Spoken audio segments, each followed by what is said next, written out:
Hello, and welcome to the interview show. I'm your host, Jacob Zimmer, and today we will be talking about censorship. We will be speaking to controversial rapper Eminem. Let's give a warm welcome to him.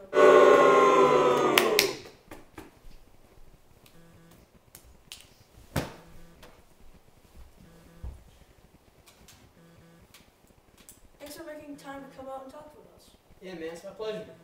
So, before we get started, can we have a little background on your life? When and where were you born? I was born on October 17th, 1972, in St. Joseph, Missouri. But in my teenage years, we moved to Detroit, Michigan. Wow, that must have been a big change. Can you describe your childhood to us? Yeah, dog. When I was 18 months old, my father left my house, and it was just my mom and I to fend for ourselves. And we moved a lot around Missouri in search of work. And, as my teenage years approached, we settled down in Detroit, Michigan. That must have been quite a hard early childhood. Can you tell us when you started to become interested in rap?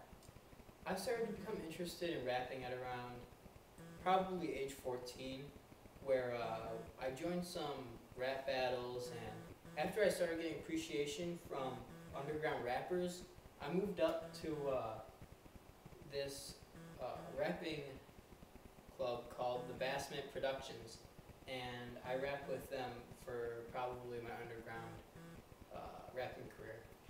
That's a very young age to start rapping. Alright, so let's bring up our main topic, censorship.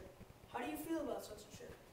I think that censorship is the way that the government is trying to hold back any form of media from the public, like in a legal way, almost taking away their First Amendment.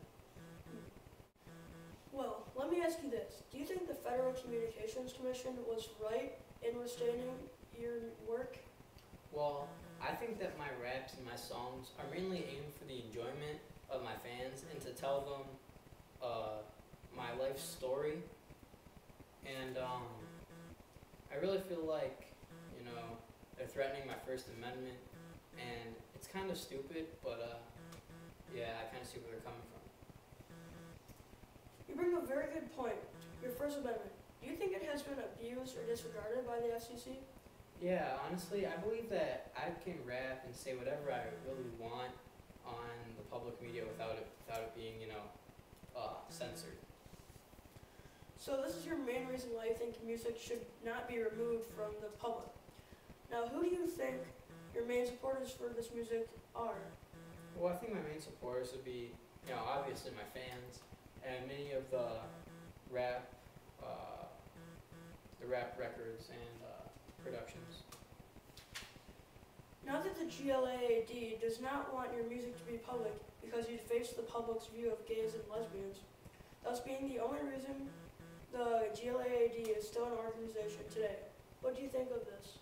Well, I think that mainly the way I deface the gays and lesbians is mainly all said in jest, and I truly believe that the public really shouldn't base their knowledge of certain groups of people or a person in general based on how rappers describe them, because that could be a very biased opinion.